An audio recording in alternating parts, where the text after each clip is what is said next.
শীতের শুরু থেকে ব্যস্ত সময় পার করছে সিরাজগঞ্জের গাজীপুরের কম্বল শিল্পের কারিগররা। শীত বাড়ার সাথে সাথে ব্যস্ততাও বেড়েছে কাজের।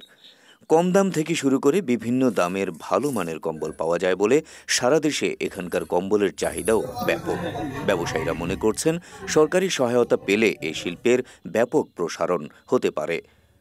সরেজমিনে দেখা গেছে শীতের তীব্রতা থেকে রক্ষা পেতে এখানে তৈরি হচ্ছে বিভিন্ন রকমের কম্বল। এ কাজে দিনরাত ব্যস্ত সময় পার করছেন কারিগররা। সাতকয়া, বড়শিভাঙ্গা, শিমুলদাইড়, কুনকুনিয়া সহ বেশ কিছু গ্রামে তৈরি হচ্ছে এসব কম্বল। এই শিল্পটি প্রায় ৩০ বছরের ঐতিহ্য বহন করছে। প্রত্যক্ষ ও পরোক্ষভাবে এই শিল্পের সঙ্গে কর্মরত রয়েছে কারিগর সহ প্রায় ২২,০০০ মানুষ।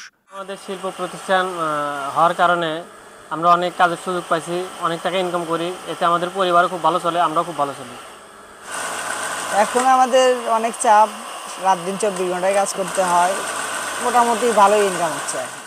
মান ভালো এবং দামে কম হওয়ায় কম্বল কিনতে দেশের প্রায় সব জেলা থেকে এখানে আসছেন পাইকাররা। শীত মৌসুমে প্রতিদিন প্রায় ৫০ লাখ টাকার কম্বল বিক্রি হয় বলে জানান বিক্রেতারা। এখানে ইন্টারমিডিয়েট থেকে শুরু করে ডিগ্রি বা অনার্স পর্যন্ত যারা পড়াশোনা করে তারা পড়াশোনার পাশাপাশি আমাদের এই ব্যবসার সাথে ইনভলভ, এবং আমরা মূলত এই কম্বল শিল্পটা গার্মেন্টসের বাতিলকৃত ফেব্রিক্স থেকে প্রক্রিয়াকরণের মাধ্যমে এটা আমরা কম্বল তৈরি করে থাকি এবং গ্রামে গ্রামে মহিলাদের কাছে পাঠিয়ে দিই। তারা প্রোডাকশনে আমাদেরকে কম্বল সেলাই করে দেয়। এক একজন 2 পিস, 3 পিস, 5 পিস এরকম করে কম্বল সেলাই করে, নিজেও করে, ছেলের বউ বা এরকম পাশাপাশি প্রতিবেশীদের সাথে নিয়ে করার চেষ্টা করে, এবং এ করে তারাও ভালো আছে এবং তাদের কাজকর্মের উসিলায় আমরা আল্লাহর রহমতে অনেক ভালো আছি। সর্বনিম্ন ৮০ টাকা থেকে শুরু করে ১০৫ টাকা এবং ৩০০ টাকা, ১২০০ টাকা এবং উন্নত মানের কম্বল আমার এই জায়গায় পাইকারি ও খুচরা বিক্রয় করা হয়। অনেক লোক কাজ করে, ওদের ফ্যামিলি সুন্দরভাবে চলে।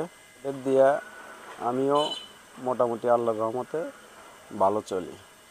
তো আমাদের সরকারের তরফ থেকে যদি কিছু সুবিধা পাইতাম তাহলে আমাদের আর একটু সুবিধা হতো আর কি, আমরা ভালো চলতে পারতাম সবাই মিলিতভাবে।